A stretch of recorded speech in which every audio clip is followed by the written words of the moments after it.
Capítulo 3. De los modos de extinguirse la sociedad. Artículo 1700. La sociedad se extingue. 1. Cuando expira el término porque fue constituida. 2. Cuando se pierde la cosa, o se termina el negocio que le sirve de objeto. 3. Por muerte, insolvencia, incapacitación o declaración de prodigalidad de cualquiera de los socios, y en el caso previsto en el artículo 1699. 4. Por la voluntad de cualquiera de los socios, con sujeción a lo dispuesto en los artículos 1705 y 1707. Se exceptúan de lo dispuesto en los números 3 y 4 de este artículo las sociedades a que se refiere el artículo 1670, en los casos en que deban subsistir con arreglo al Código de Comercio. Artículo 1701. Cuando la cosa específica, que un socio había prometido aportar a la sociedad, perece antes de efectuada la entrega, su pérdida produce la disolución de la sociedad. También se disuelve la sociedad en todo caso por la pérdida de la cosa cuando, reservándose su propiedad el socio que la aporta, solo ha transferido a la sociedad el uso o goce de la misma. Pero no se disuelve la sociedad por la pérdida de la cosa cuando ésta ocurre después que la sociedad ha adquirido la propiedad de ella. Artículo 1702. La sociedad constituida por tiempo determinado puede prorrogarse por consentimiento de todos los socios.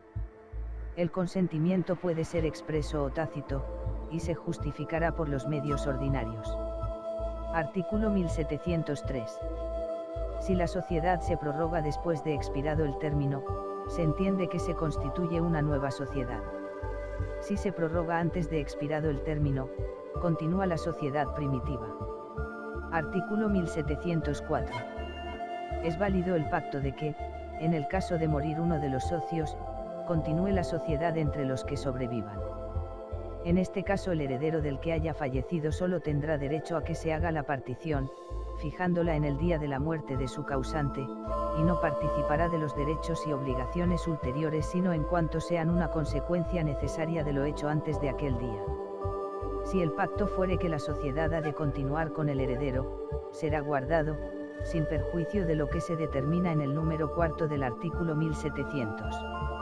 Artículo 1705. La disolución de la sociedad por la voluntad o renuncia de uno de los socios únicamente tiene lugar cuando no se ha señalado término para su duración, o no resulta este de la naturaleza del negocio. Para que la renuncia surta efecto, debe ser hecha de buena fe en tiempo oportuno, además debe ponerse en conocimiento de los otros socios. Artículo 1706.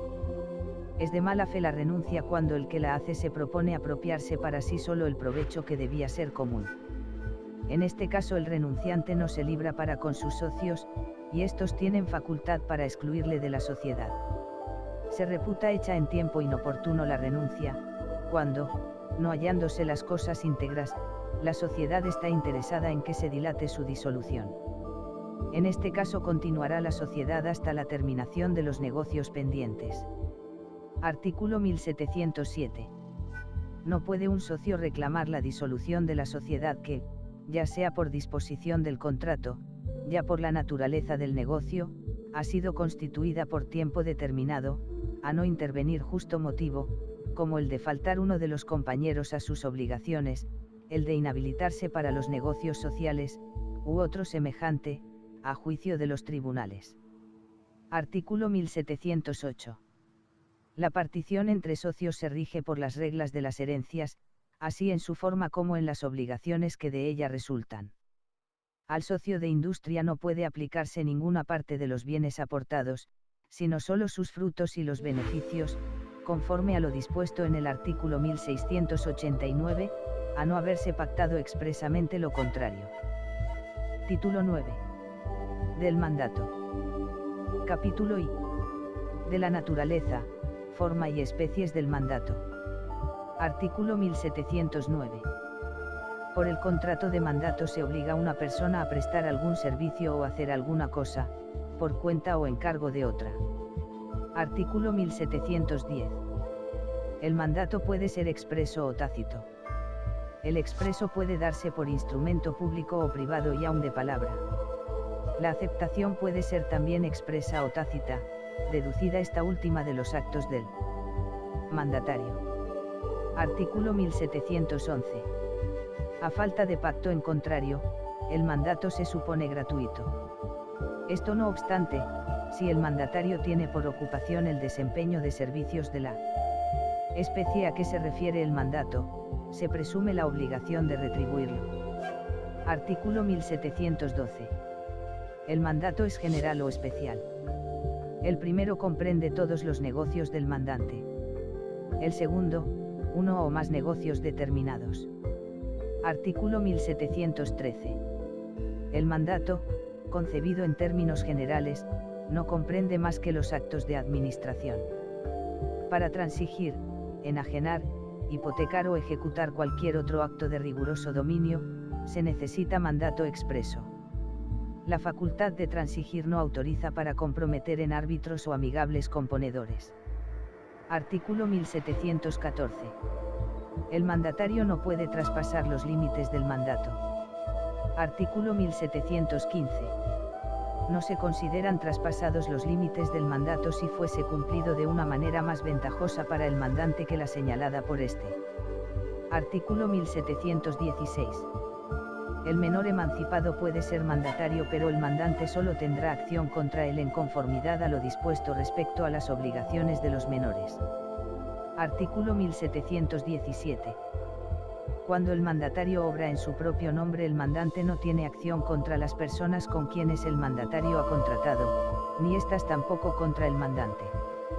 En este caso el mandatario es el obligado directamente en favor de la persona con quien ha contratado, como si el asunto fuera personal suyo. Exceptúase el caso en que se trate de cosas propias del mandante. Lo dispuesto en este artículo se entiende sin perjuicio de las acciones entre mandante y mandatario. Capítulo 2. De las obligaciones del mandatario. Artículo 1718. El mandatario queda obligado por la aceptación a cumplir el mandato, y responde de los daños y perjuicios que, de no ejecutarlo, se ocasionen al mandante. Debe también acabar el negocio que ya estuviese comenzado al morir el mandante, si hubiere peligro en la tardanza. Artículo 1719. En la ejecución del mandato ha de arreglarse el mandatario a las instrucciones del mandante. A falta de ellas, hará todo lo que, según la naturaleza del negocio, haría un buen padre de familia. Artículo 1720. Todo mandatario está obligado a dar cuenta de sus operaciones y a abonar al mandante cuanto haya recibido en virtud del mandato, aun cuando lo recibido no se debiera al segundo. Artículo 1721. El mandatario puede nombrar sustituto si el mandante no se lo ha prohibido, pero responde de la gestión del sustituto. 1. Cuando no se le dio facultad para nombrarlo. 2. Cuando se le dio esta facultad, pero sin designar la persona, y el nombrado era notoriamente incapaz o insolvente. Lo hecho por el sustituto nombrado contra la prohibición del mandante será nulo. Artículo 1722. En los casos comprendidos en los dos números del artículo anterior puede además el mandante dirigir su acción contra el sustituto. Artículo 1723. La responsabilidad de dos o más mandatarios, aunque hayan sido instituidos simultáneamente, no es solidaria si no se ha expresado así. Artículo 1724. El mandatario debe intereses de las cantidades que aplicó a usos propios desde el día en que lo hizo, y de las que quede debiendo después de fenecido el mandato, desde que se haya constituido en mora. Artículo 1725. El mandatario que obre en concepto de tal no es responsable personalmente a la parte con quien contrata, sino cuando se obliga a ello expresamente o traspasa los límites del mandato sin darle conocimiento suficiente de sus poderes. Artículo 1726.